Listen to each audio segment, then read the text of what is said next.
Hello students, I welcome you all to the YouTube channel of Infinity Engineering Academy. In this particular session, we are going to discuss some of the important MCQs from civil engineering.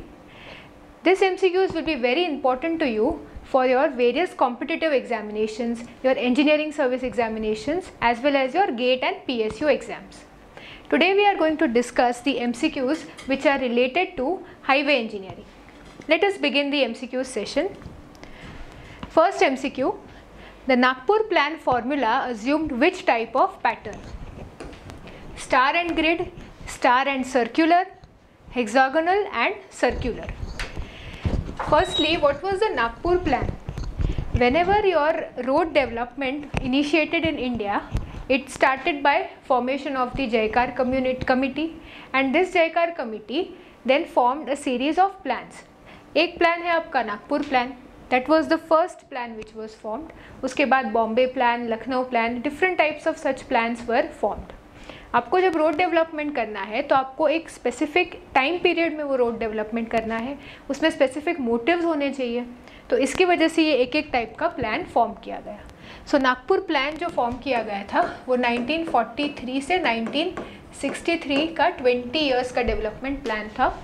और इस plan में basically जो भी motives थे वो 5 type of roadways के थे, to form the national highways, state highways, major district roads, other district roads and rural roads, या उसको विलेज रोड्स भी बोलते हैं. और इन सब के कैलकुलेशंस में काफ़ी फार्मूलाज यूज़ की गई थी. ठीक है, इसमें जो पूछा है कि आपका ये जो फार्मूला आप बनाया था उसके लिए क्या अज्यूम किया गया था, कौन सा पैटर्न ऑफ रोडवे अज्यूम किया गया था. तो आपको ये याद रखना है, it was the star and grid pattern. ठीक है, नागपुर प्लान के जो फार्मूलाज थे उसमें star and grid pattern was used. The first stage of deciding the alignment of a hill road is basically कोई भी रोड जब भी हम कंस्ट्रक्ट करते हैं हमको मेनली क्या डिफाइन करना है, उस रोडवे का अलाइनमेंट, उस रोडवे के सेंटर लाइन का alignment, that is your most important thing. So alignment of a hill road is nothing but alignment of centre line. Centre line determine करना. तो जब भी हम कोई भी टाइप का रोडवे डिस्कस कर रहे हैं तो उसके कंस्ट्रक्शन के लिए एक सेट ऑफ सर्वेज की ज़रूरत पड़ती है. उसमें से पहला सर्वे कौन सा है? Is it your reconnaissance survey, is it your detailed survey, is it trace out survey, या it is preliminary survey. Reconnaissance का मतलब क्या है? आपका जो भी एरिया है जहाँ पे रोड कंस्ट्रक्ट होने वाला है उसमें age of today, age of existing conditions क्या है, उसकी टोपोग्राफी का क्या है, प्लेन है, हिली है, उसके आजू बाजू में कौन सा कंस्ट्रक्शन हुआ रखा है, whether there is no construction in the adjacent area, या फिर कौन सा ऐसा रूट है जो हमें अवॉइड करना है, कौन सा रूट है जिससे हमें उसको पास करेंगे तो इट विल बी बेटर. तो ये सारी चीज़ें फाइंड आउट करना is your reconnaissance survey. Once your reconnaissance survey is done, उसके बाद ही आप एक बेसिक मैप बना सकते हैं. एक मैप बना के उसको स्टडी कर सकते हैं. जैसे मैप बनेगा उसके बाद उसका प्रिलिमिनरी एंड डिटेल्ड सर्वे किया जाएगा. तो फर्स्ट स्टेप क्या है? आपको उस जगह का टोपोग्राफी, उस जगह का एग्जिस्टिंग में क्या सिचुएशन है, पहले वो फाइंड करना है, ताकि आपको पता चले कि आपका रूट्स जो है वो कौन से डायरेक्शन में या कौन से अलाइनमेंट में आप बिल्डअप कर सकें. So first will be the reconnaissance stage. First stage कौन सा है? Reconnaissance survey. So your option will be A. इसके बाद ही आप प्रिलिमिनरी या डिटेल्ड सर्वेस पे जा सकते हैं. What will be the ruling radius of a horizontal curve on a national highway for a design vehicle speed of 100 kilometers per hour? एक national highway है, उसका रूलिंग रेडियस, नेशनल हाईवे एक horizontal curve में है जिसका ruling radius आपको find करना है. और आपको what is given to you, vehicle की स्पीड दी है, जो आपकी अलावेबल स्पीड है, डिज़ाइन स्पीड है, वो 100 किलोमीटर्स पर आवर है. उसमें सुपर एलिवेशन भी दिया है, that is 7%, and lateral friction is 0.13. आपका जो नेशनल हाईवे है एक हॉरिजॉन्टल कर्व है, उसमें उसका रेडियस फाइंड आउट करना है. गिवन कंडीशन है design speed, given is your allowable super elevation, and super elevation के साथ हमेशा लैटरल फ्रिक्शन आएगा. साइड डिस्टेंस का सम होगा तो उसमें लॉन्गिट्यूडनल फ्रिक्शन आएगा. So since it is super elevation you should be given the lateral friction value. इन सभी चीज़ों को एक साथ फ्रेम करें तो आपके पास एक फॉर्मूला है for super elevation which is given bye E plus F is V square by 127R. R minimum बोलिए इसको या फिर आप उसको रोलिंग रेडियस बोलिए. आपको फाइंड आउट क्या करना है, R मिनिमम. सो R मिनिमम को सब्जेक्ट टू फॉर्मूला बना के तो formula will be V square by 127 E plus F. देखते हैं हमारे पास सारी वैल्यूज़ है या नहीं. V की वैल्यू हमको गिवन है 100. इसको हमें किलोमीटर पर आवर में ही रखना है बिकॉज ये 127 में ये सब चीज़ें कन्वर्जन किए गए हैं. ठीक है, अगर आप ये फॉर्मूला यूज़ करेंगे तो आपको फाइनल आंसर मीटर में मिलेगा, पर इसका वैल्यू हमें पुट करना है किलोमीटर्स पर आवर में ही. कई बार ये गलती हो जाती है. आप क्या सोचते हैं, सिंस इसको हमें मीटर में फाइंड करना है तो ये स्पीड को भी मैं मीटर पर सेकंड में कन्वर्ट करूँगा. नो, ये जो हम कांस्टेंट यूज़ कर रहे हैं ये इस चीज़ का ऑलरेडी ख्याल रखने वाला है कि आपको यहाँ पे किलोमीटर पर आवर में ही एंटर हो. इसको अगर आप मीटर पर सेकंड में कन्वर्ट करेंगे तो आपका आंसर गलत आएगा.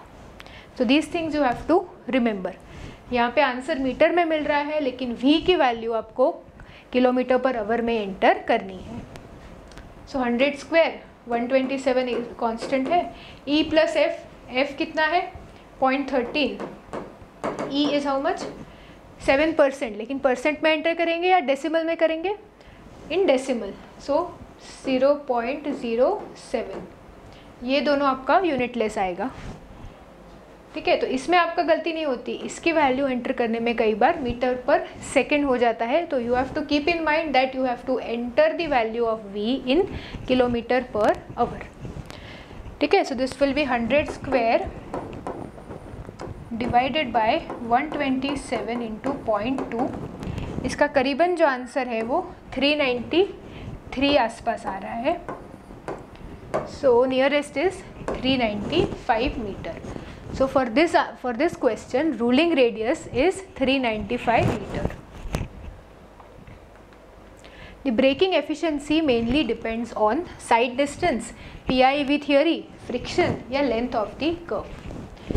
Whenever I am applying brakes मैं एक input दे रही हूँ. I am trying to give maximum input of brakes. पर actual में उसका कितना output मिलेगा वो किस चीज़ पे depend करता है. Is it going to depend on side distance? No. Side distance क्या है, आपका डिस्टेंस ताकि आपका दो व्हीकल्स के बीच में कोलिजन अवॉइड करे. तो ब्रेकिंग एफिशिएंसी पे वो डिपेंड नहीं करेगा. ठीक है, I mean braking efficiency is not going to depend on it. ठीक है, साइड डिस्टेंस में हम brake distance lag distance find करते हैं, बट एफिशिएंसी है वो साइड डिस्टेंस पे डिपेंड नहीं कर सकता. PIV थियोरी क्या कहता है, हमें हमको कितना टाइम चाहिए ये सोचने के लिए कि अब ब्रेक लगाना है, एंड हमने फिर ब्रेक लगाने के बाद कितना डिस्टेंस ट्रैवल किया. सो इसमें ब्रेकिंग एफिशिएंसी की बात नहीं हो रही. So option B is also not possible. Length of the curve आपका कितना भी हो, ब्रेकिंग एफिशिएंसी पे क्या डिपेंडेंसी है. There will not be any dependency of length of the curve. कब लेंथ ज़्यादा है लेंथ कम है, ब्रेकिंग की एफिशिएंसी थोड़ी उससे कम या ज़्यादा होगी.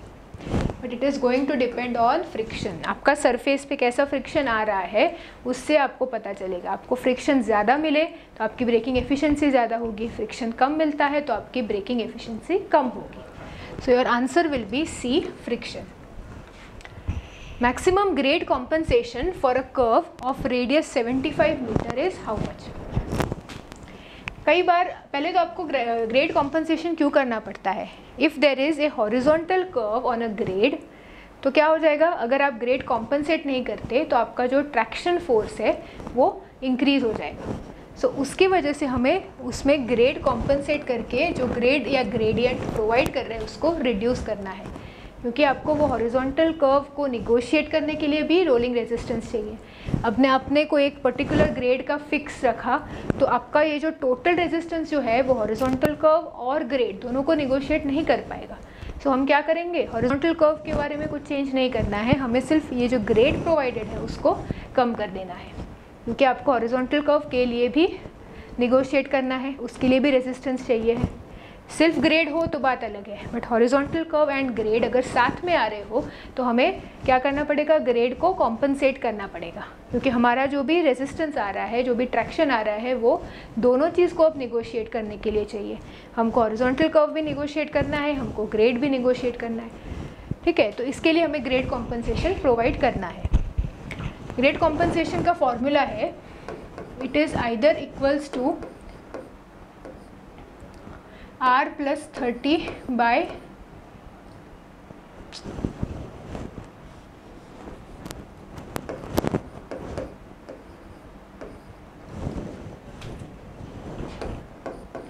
R plus 30 by R या 75 by R, इन दोनों में से जो मिनिमम है that will be your value of grade compensation, the minimum value of these two. Grade compensation is minimum value of 75 by R या फिर R plus 30 by R. Basically let's firstly find the values. 75 by 75 मतलब 1, so 1%, if we convert into percent, और R plus 30 by R is 75 plus 30 by 75, so of course this value is going to be 1 plus 30 by 75 means greater than 1%. ठीक है, it is going to be greater than 1, and if converted to percentage it is going to be greater than 1%. So minimum of these two values is 1%. So what will be the maximum grade compensation for this particular curve, जिसका radius 75 metre है, उसका grade compensation है 1%. So in this case your grade compensation will be 1%. आपको दोनों से values find out करनी है, जिसमें लेसर वैल्यू मिलेगी that will be your answer. अगर आपको इससे लेसर वैल्यू मिलती है तो this is the answer, if you get lesser from here this will be the answer, and that will depend on कितना रेडियस दिया है आपको। यहाँ पे जो डेटा है उसके हिसाब से क्या होगा, 1% will be from this formula, so this will be your answer. But grade compensation हम कब प्रोवाइड करते हैं, जब हमने ऑलरेडी जितना ग्रेड प्रोवाइड किया है वो 4% से ज़्यादा हो। 4% तक अगर ग्रेड प्रोवाइड कर रहे हैं तो हम कोई कॉम्पनसेशन नहीं करेंगे। 4% से ज़्यादा अगर ग्रेड प्रोवाइड कर रहे हैं तभी हम ग्रेड कॉम्पनसेट करेंगे। तो अगर इसमें आगे एक लाइन ऐड कर दी जाए, maximum grade compensation for curve of this radius is how much if the provided grade is 3%, तो आप उसमें कोई ग्रेड कॉम्पनसेशन नहीं करेंगे, ठीक है। Then your answer will be no grade compensation will be done. It is done only if your value of grade provided is greater than 4%, ठीक है। बट यहाँ पे कोई ऐसा डेटा गिवन नहीं है, तो आप सीधा आपको जो भी डेटा दिया है उससे आप फाइंड करेंगे, इन दोनों में से जो लोअर वैल्यू होगी वो मेरा ग्रेड कॉम्पनसेशन रहेगा। Which one of the following methods of the OD? OD is origin and destination. O is for origin, D is for destination.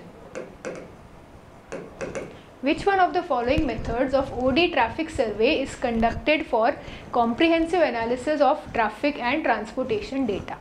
मतलब हमको अगर ये चार जो है वो अलग अलग टाइप्स के ओडी ट्रैफिक सर्वे है, ओरिजिन एंड डेस्टिनेशन के बारे में इन सब ट्रैफिक सर्वे से आपको इन्फॉर्मेशन मिलेगी।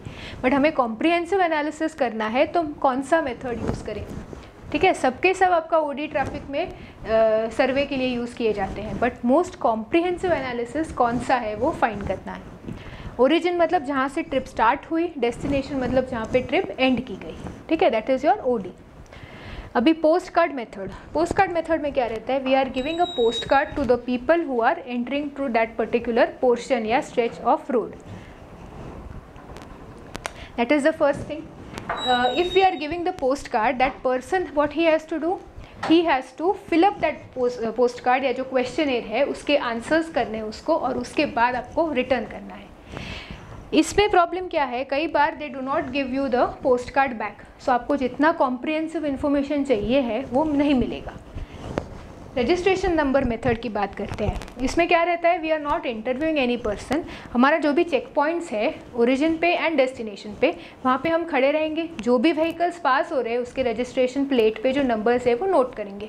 फिर हम अपने हिसाब से एनालिसिस करेंगे कि ओरिजिन से कौन सा नंबर प्लेट्स पास हुआ और डेस्टिनेशन में कौन सा नंबर प्लेट्स वापस आया, ठीक है, बट इसमें कोई भी एनालिसिस नहीं हो रहा है, आपको कोई और सर्वे का इन्फॉर्मेशन नहीं मिल रहा है.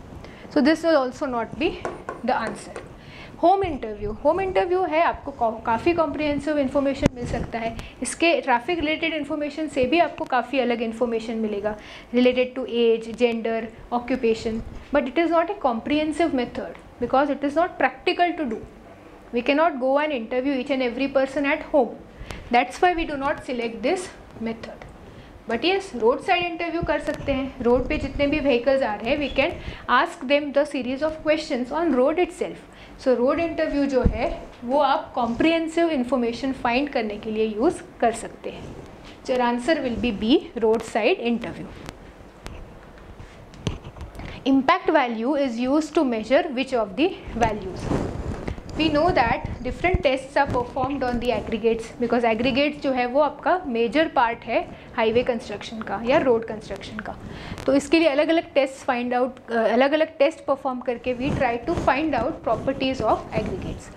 इम्पैक्ट वैल्यू का मतलब क्या है, आप कोई भी या फिर इस टेस्ट में क्या किया जाता है. So we take a cylindrical mould and we fill up the aggregates to the standard dimensions and standard height. उसके बाद ऊपर एक हैमर रहता है और हैमर का एक टैंपिंग रॉड रहता है जिससे हम वो एग्रीगेट्स पे टैंपिंग करते हैं, ब्लोज देते हैं. ठीक है, उसके बाद क्या होगा, इनिशियली एक वेट लिया है, फाइनली आप ये जो ब्लोज देंगे उसके एंड में वेट फाइंड करेंगे और इन दोनों का रेशियो लेके आपको पता चलेगा कि उस पर कितना इम्पैक्ट आया है. But what is this impact value going to give you. आपका एग्रीगेट्स कितना टफ है वो आपको उसकी इम्पैक्ट वैल्यू से पता चलेगा. बिकॉज ये जो भी इम्पैक्ट आ रहा है वो मेरे एग्रीगेट के बल्क वेट पे आ रहा है and that's why how much tough that aggregate is, that is known by impact value. Hardness में क्या होता है, हार्डनेस में आपको it is basically done by the abrasion test. Los Angeles abrasion test किया जाता है जिसमें मेरे एग्रीगेट्स के साथ एक रोटेटिंग जो ड्रम होता है उसके अंदर आपको बॉल्स डाल देने हैं. उसके बाद उन दोनों का जो भी मोशन होगा या फिर इन दोनों में जो भी आपका कंबाइंड लोड आएगा उसकी वजह से आपको पता चलेगा कि आपके एग्रीगेट के सरफेस पे क्या इफेक्ट आया है. Because those two are going to collide inside. So ultimately जो भी इफेक्ट आएगा वो सरफेस पे आएगा and that is what is given by hardness value. Hardness property जो है वो सरफेस प्रॉपर्टी है, टफनेस प्रॉपर्टी जो है वो ओवरऑल आपका बल्क प्रॉपर्टी है. सो इम्पैक्ट वैल्यू जो है वो आपको बल्क प्रॉपर्टी देगा, ओवरऑल एग्रीगेट के बल्क पे क्या इम्पैक्ट हो रहा है. So that is my toughness. So answer for this will B toughness, not hardness. Impact value के लिए टफनेस और हार्डनेस जो है वो एब्रेशन के लिए. The modulus of subgrade reaction is evaluated from which of the following. Modulus of subgrade reaction is nothing but आपका जो subgrade है उस पर अगर मैं एक plate load डालूँ तो how much amount of pressure will that subgrade be able to handle. That is nothing but modulus of subgrade reaction. So it is performed in which of these tests? It is performed in plate bearing test. एक आपका plate का fixed size रहता है और fixed penetration रहता है कि इतना पेनिट्रेशन तक मैं उस प्लेट को अंदर पेनिट्रेट करूँगा. एट दैट पॉइंट कितना प्रेशर मेरा सॉइल रिलीज़ करता है. Soil means your subgrade soil and that is what pressure you have to find out and that pressure will be divided by the deflection. जैसे मैंने कहा कि कितना डिफ्लेक्शन है वो फिक्स्ड रहेगा. That ratio we will take and it is called as P by delta. ठीक है, तो ये जो प्लेट रहेगा उसका फिक्स डायमेंशंस है, फिक्स्ड पेनिट्रेशन है और उस पेनिट्रेशन पे कितना प्रेशर जो है वो सबग्रेड हैंडल कर पाता है, रेजिस्ट कर पाता है. That will be my modulus of subgrade reaction. Okay, it will be basically that pressure per unit deflection.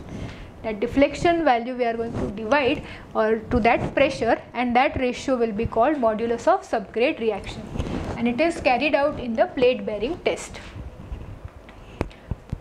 In CBR test, the value of CBR is calculated at 2.5 mm penetration, 5 mm penetration, 7.5 and last option is both 2.5 and 5 mm penetrations.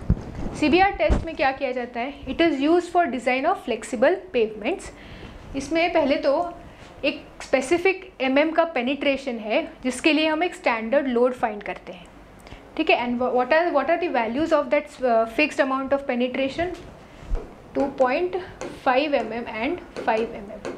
इन दोनों पे हमारे पास एक standard load की value available है और हम जो अपनी साइट पे करेंगे उस पर आपको एक वैल्यू मिलेगी. सो वो लोड की वैल्यू आपके स्टैंडर्ड वैल्यू से डिवाइड होकर आपको CBR वैल्यू देगी. But we are carrying this out for both the penetrations, 2.5 as well as 5 mm penetrations. So the option will be D. Generally इसमें आपको 2.5 mm पे ज़्यादा पेनिट्रेशन की वैल्यू मिलेगी, but it has to be carried out for both 2 and 5. Bottommost layer of pavement is known as wearing course, base course, sub-base course and subgrade. So we know that in construction of highways and roadways, there are either the flexible pavements and rigid pavements. दोनों में आपके number of layers आते हैं pavement के. Which are the different layers? Your topmost layer is surface layer, उसके बाद base layer, फिर sub base layer. But ये सारा लोड अल्टीमेटली किस पे जा रहा है? नेटिव सॉइल पे या नेटिव अर्थ पे. And that is nothing else but your subgrade.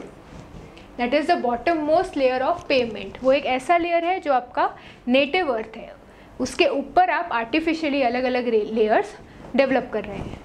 So whether it is a flexible pavement or a rigid pavement, my last layer, bottommost layer will be subgrade layer only. So option here will be D, subgrade. So with this MCQs, we come to an end of this session. Thank you very much.